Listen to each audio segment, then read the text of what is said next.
Sejam bem-vindas e bem-vindos às aulas de formação histórica, social, econômica e política do Brasil 2 pela Faculdade Única. Nessa videoaula, iremos estudar a unidade 5 da nossa disciplina. Essa unidade trabalha o conceito de desenvolvimento e o nosso objetivo aqui é discutir os desdobramentos políticos do conceito de desenvolvimento. Vamos iniciar a nossa videoaula com uma interrogação. O que é desenvolvimento? O conceito de desenvolvimento é motivo de grande debate entre os estudiosos. A principal questão que envolve a discussão sobre o conceito de desenvolvimento se refere ao nível de renda de uma população. Então, a nossa pergunta é: o conceito de desenvolvimento envolve apenas o nível de renda de uma população? Ou o conceito de desenvolvimento também deve se referir à forma pela qual a renda é distribuída entre os homens em uma sociedade? Entre os economistas que se dedicaram a responder essa questão sobre o que seja desenvolvimento, temos duas correntes distintas de pensamento. A primeira corrente de pensamento considera que crescimento econômico e desenvolvimento são sinônimos. Ou seja, se há crescimento econômico, consequentemente há desenvolvimento. A outra corrente de pensamento, que marca a discussão entre os economistas, entende que o crescimento é condição necessária, mas não é suficiente para que haja desenvolvimento.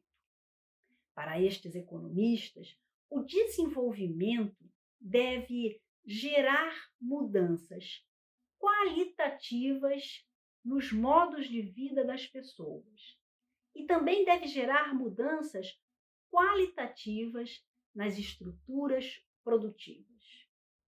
Mas vamos ver isso com mais calma e com mais detalhe.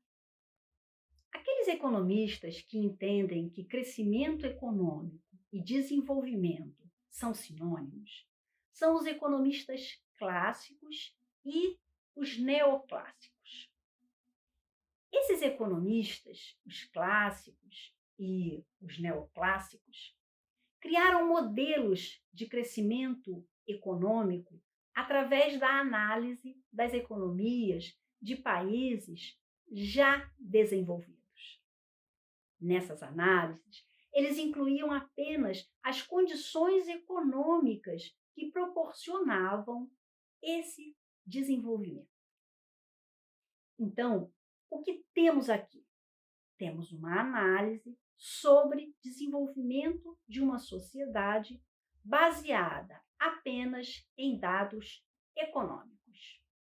A outra corrente de economistas faz análises sobre desenvolvimento de forma mais crítica. Esses economistas são os cepalinos. A palavra cepalino deriva de CEPAL. E o que é CEPAL?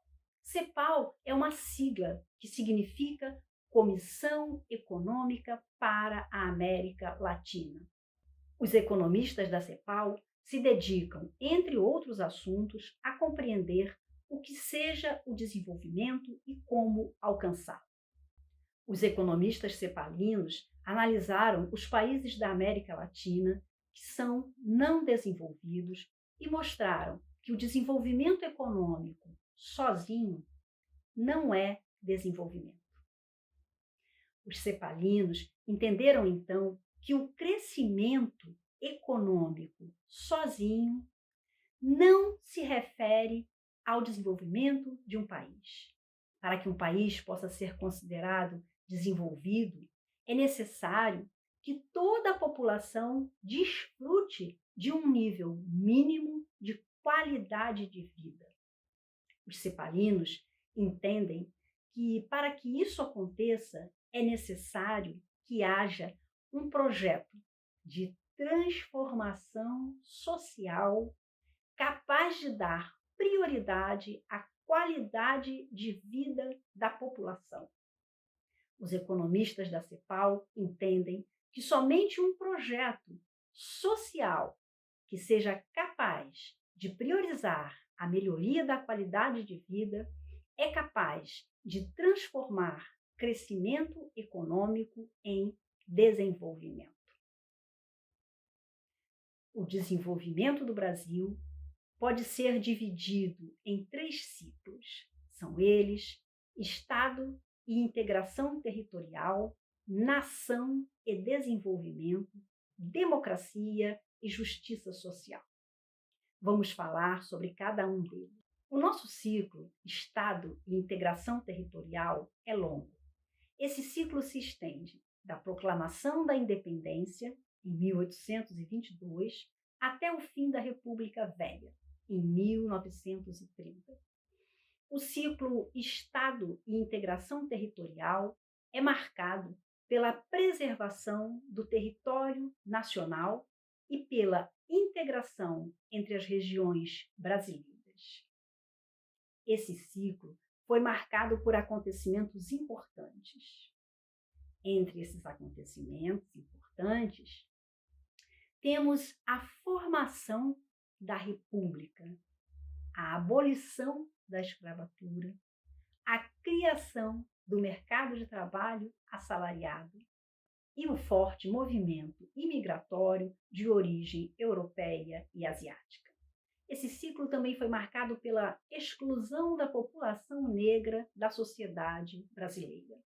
Essa exclusão criou as bases históricas para a desigualdade social que vivemos no Brasil. O segundo ciclo de desenvolvimento que vivemos no Brasil foi chamado por Bresser Pereira de ciclo Nação e Desenvolvimento. Esse ciclo se inicia nos anos 1930 e vai até o fim da década de 1970. O ciclo Nação e Desenvolvimento foi marcado por 2 pactos políticos. São eles: o Pacto Nacional Popular de 1930, de Getúlio Vargas, e o Pacto Autoritário Modernizante de 1964, dos governos militares. Esse período foi marcado pelo esforço político-econômico para promover a industrialização nacional. Entre estas medidas de desenvolvimento, temos a industrialização nacional. A partir desse processo de industrialização, tivemos o surgimento de novas classes sociais no Brasil. Entre essas classes sociais, tivemos a burguesia industrial, a classe trabalhadora assalariada e uma classe média crescente. Ao longo do tempo, esse modelo nacional de desenvolvimento sofreu um desgaste em função da sua associação com os regimes políticos autoritários de Getúlio Vargas e dos militares. Esse desgaste do modelo nacional desenvolvimentista também se deu em função do descompromisso dos governos ditatoriais brasileiros com os valores democráticos. Além disso, esses governos acumularam uma alta dívida externa, dívida forte e com enorme concentração de renda nas mãos de poucos, o que gerou desigualdade e pobreza no Brasil. Então, é olhando para a realidade brasileira que os economistas da CEPAL, lembrando da Comissão Econômica para a América Latina, Os economistas da CEPAL alteraram o significado conceitual de desenvolvimento e ultrapassaram os limites economicistas e colocaram o conceito de desenvolvimento em outro patamar. A partir dos cepalinos, o conceito de desenvolvimento deve incluir, além do progresso econômico, a qualidade de vida da população e deve incluir também o debate sobre questões ambientais. Assim, então, o conceito de desenvolvimento, que antes dos cepalinos era predominantemente econômico, passou a dividir o debate com a questão social, com a questão política e com a questão ambiental. Atualmente, desenvolvimento é entendido como o resultado do crescimento econômico.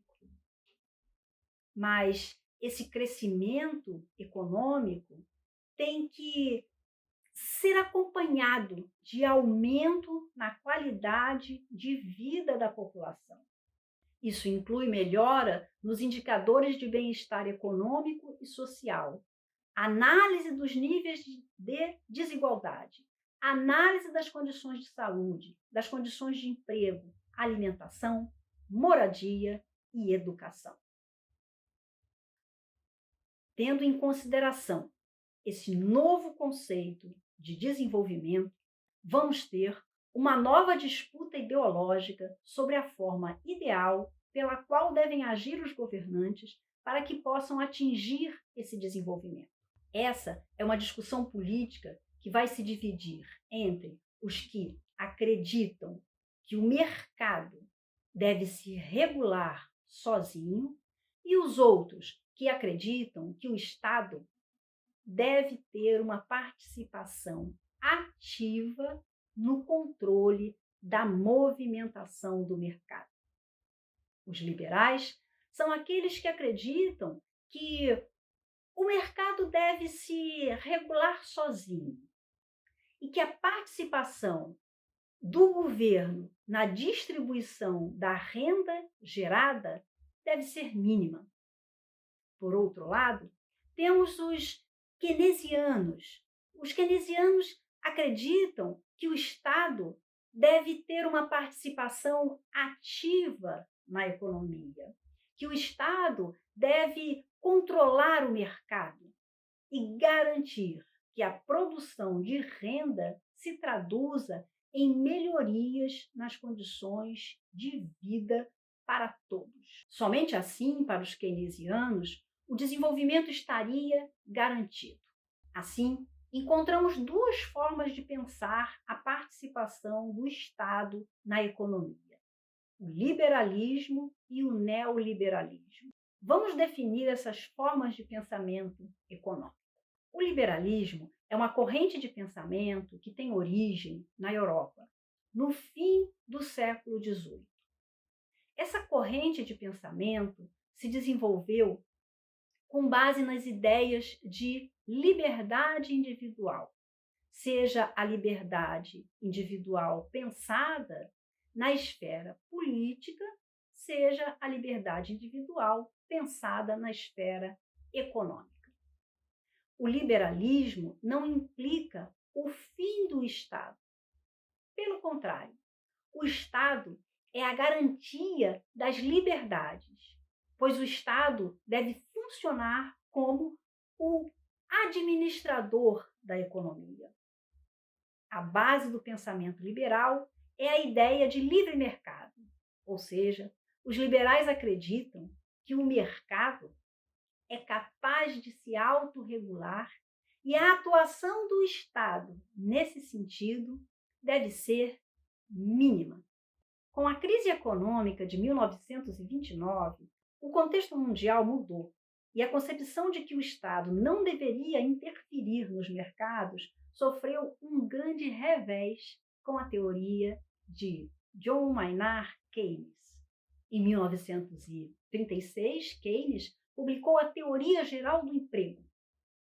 O keynesianismo acredita primeiro no Estado e somente depois do Estado acredita no mercado. Para Keynes, é o Estado que se constitui como potência capaz de integrar a sociedade. Na década de 1990, nós passamos a pensar a economia e as relações comerciais entre os países de uma outra forma. Na década de 1990, nós passamos a vivenciar o fenômeno da globalização. Esse fenômeno se refere ao processo de globalização dos sistemas de produção e das transferências financeiras. O sistema de produção e as transferências financeiras são realizadas pela disseminação de informações e imagens em meios de comunicação. A globalização também se refere ao deslocamento em massa de pessoas, como refugiados, migrantes a trabalho e turistas. A globalização é um fenômeno que interfere em todas as esferas da nossa vida, seja na nossa vida pública ou mesmo na nossa vida privada. Nós podemos apontar que um dos efeitos da globalização é que os estados nacionais perderam parte de suas autonomias política e econômica. Por isso, os estados nacionais ficaram cada vez mais interdependentes por estarem cada vez mais ligados uns aos outros no mercado mundial. Assim, terminamos os estudos da nossa videoaula referente à unidade 5 da nossa disciplina. Bons estudos e até o próximo encontro.